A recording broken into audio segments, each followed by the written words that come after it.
Today's June 30th. Today's quote is entitled, "Blame Yourself." Are you willing to do what it takes to go back to Godhead? Are you willing to be disciplined enough, day in and day out, to be growing in your Krishna consciousness? Are you willing to sacrifice personal interest, desires, and sense gratification for the higher purpose of being and spreading Krishna consciousness?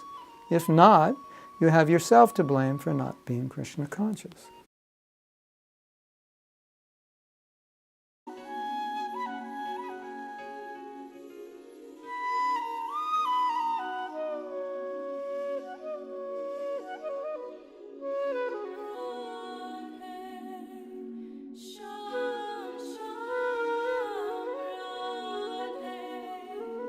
So there are two things, what we want and what we're willing to do to get it. And they're different, because there's a lot of things we want that we're not willing to sacrifice for.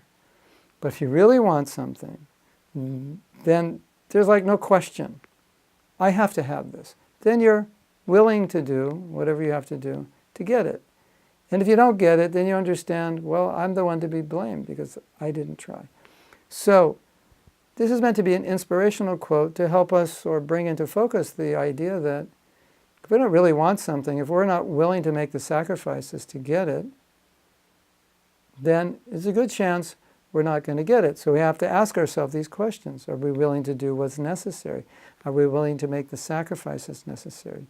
And if your answer is, I don't know if I'm ready, maybe I have to think about it, that's not the attitude to have for becoming Krishna conscious. Whenever a devotee had a problem and they were giving in to their weakness, Prabhupada would always say, why are you giving in to that? And the devotee would say, because I'm weak, it's pulling me.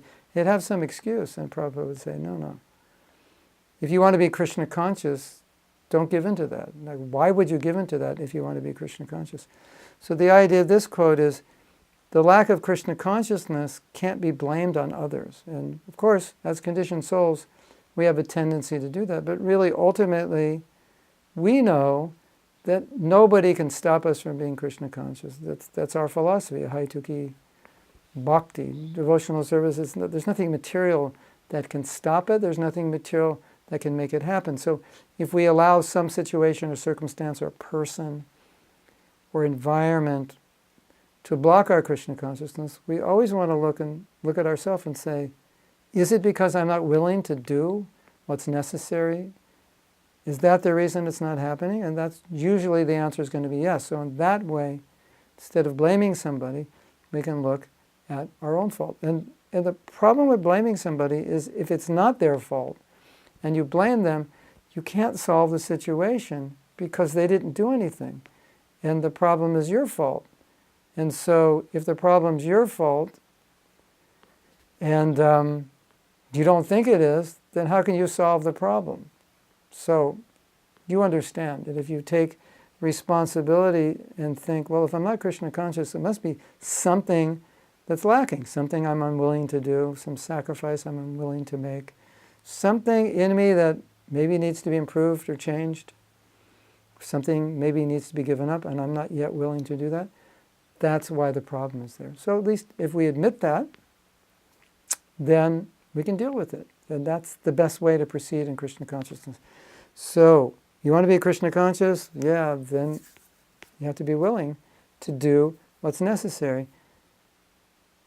And I often think, in material life, if I want something really badly, I'll do what's necessary to get it. And if I'm willing to do whatever it takes to get something materially, I certainly should be willing to do whatever it takes to get something Krishna conscious, or get something to be Krishna conscious. Does that make sense? Yeah. That's the thing we should be doing the most for, right? That's where the most energy should be going.